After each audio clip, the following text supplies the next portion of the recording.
Hi everybody. Alright, I wanted to do a video about early childhood literacy because as a teacher during conferences, it's definitely what I get the most questions about, because even though literacy learning is always happening, depending on the level of the child, the skill level where they're at developmentally, it might not be as visible as I think some people expect. So I just kind of wanted to have a quick talk about what that looks like and the ways that we can support it at home. So I know you guys have probably heard the term emergent literacy, but you might not know what it means. So emergent literacy is anything that is the children's knowledge of reading and writing before they can actually read and write.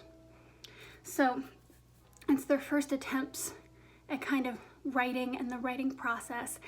And you can see this, and we'll get to more of this later, but in scribbling, them making lists that might just be like lines across a page, they can visually see something and think, that's a sign, that's a list, that's a story. They're starting to understand that words and letters have meaning and can be put together to make something bigger. So what we're going to be talking about is kind of the 3 to 5 year age range, but emergent literacy is something that happens all the way from birth. So kids are always taking in information. They are, looking and listening and absorbing everything around them all the time. That's why it's so important even to read to small babies who aren't going to remember reading that book, who aren't going to remember the words or what it looked like, but having that bond with a caregiver, having them do something close and having them be talked to a lot starts building that literacy from the youngest age.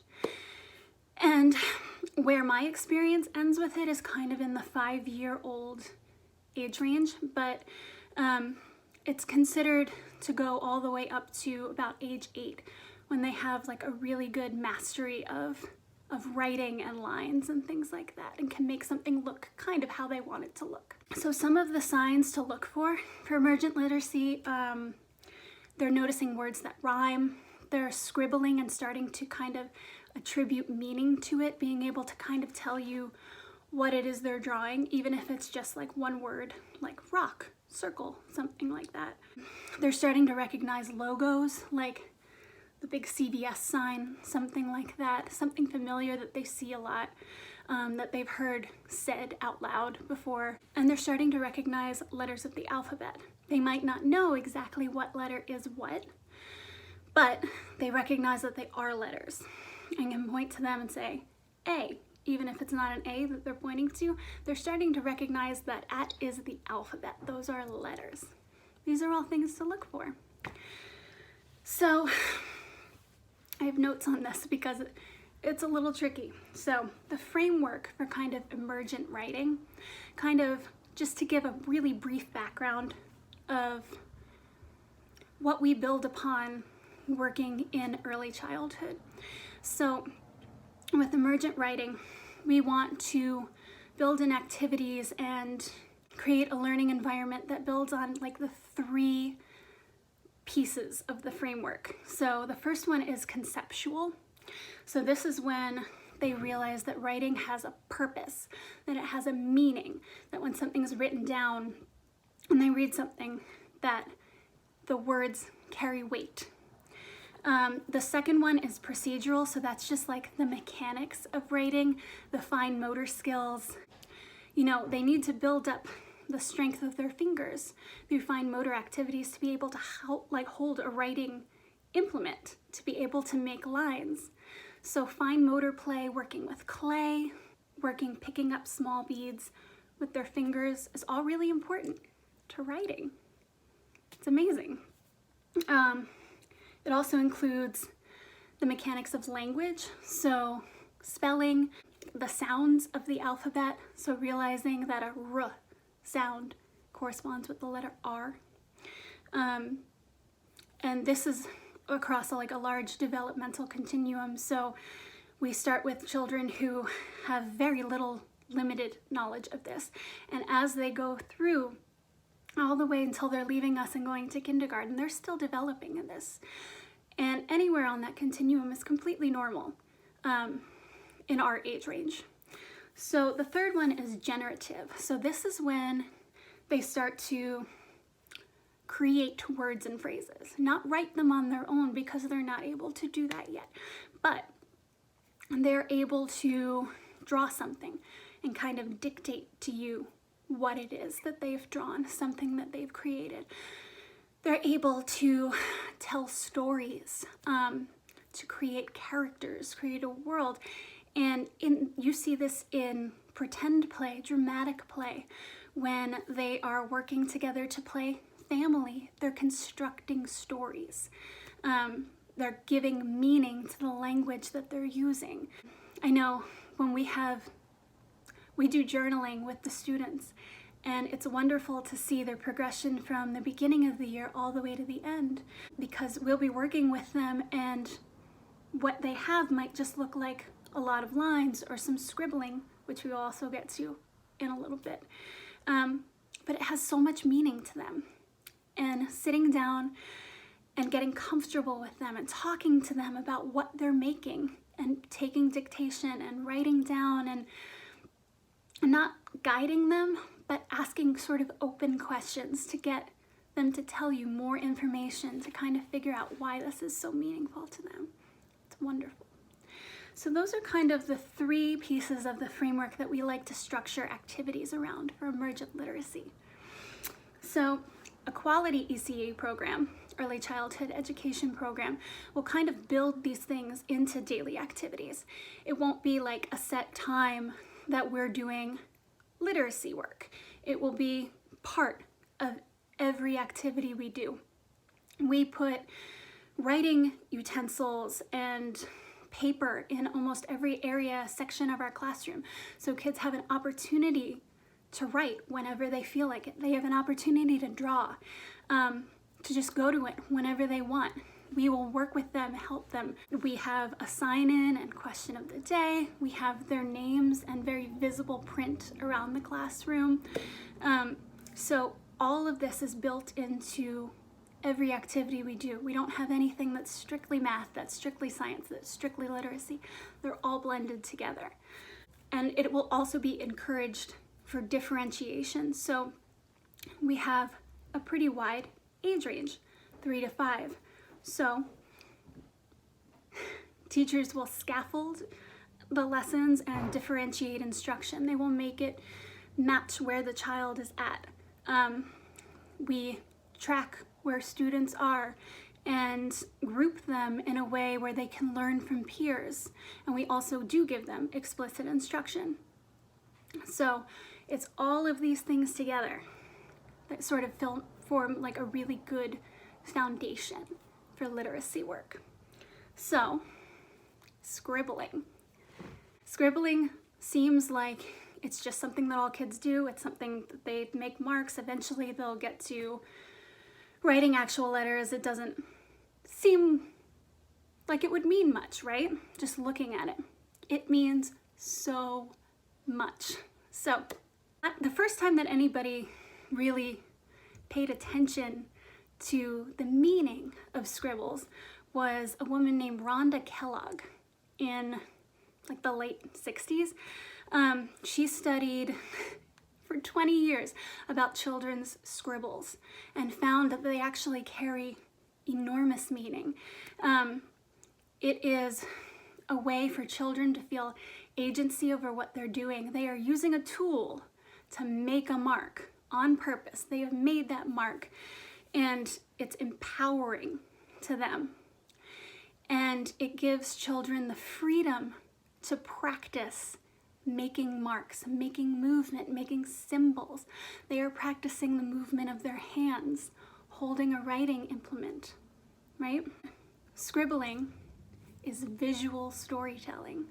It is the same reason we keep journals. When we look at the beginning of the year, it's a whole lot of scribbling, a lot of lines, a lot of different colors, but they are so meaningful to these children.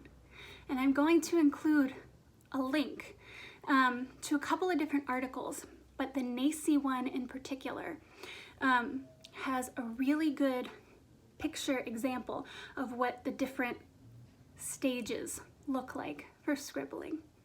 So there really are distinct stages that you can visually see, where it goes from just kind of chaotic lines to more linear scribbling. Then it turns into symbols that kind of look like letters. It's like letter-like shapes. And then you'll get occasionally some letters. Then they're usually in like one long string, so letter strings.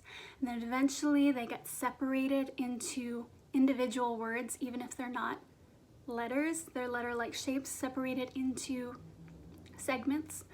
And eventually you'll start to see familiar words and invented spelling. And with invented spelling, I'm sure you've seen some of the writing in our classroom. It may not always be completely accurate to the way that a word is spelled, because we're working on letter sounds with the children too. So we're asking them to sound it out, to kind of figure out where they think the letter should go, what it sounds like. And this is really important for them to figure out their own way of writing. And it gives them more of a personal, meaningful connection to the work. And they will understand spelling. They will get that. That will come. But it's important to encourage invented spelling, because it is a more meaningful way for them to interact with the material and to grow from that. How can we support this at home? I'm going to pull this over. What are some ways that we can support this at home? I know a lot of people are probably asking this right now because everybody's at home. But the biggest thing is to encourage the joy of writing and reading, to make it something really fun. Make it something meaningful for you and your child. Take some time to read a book at the end of the day. If you are making a list, writing something out, talk to them about what you're writing. Show them what you're writing.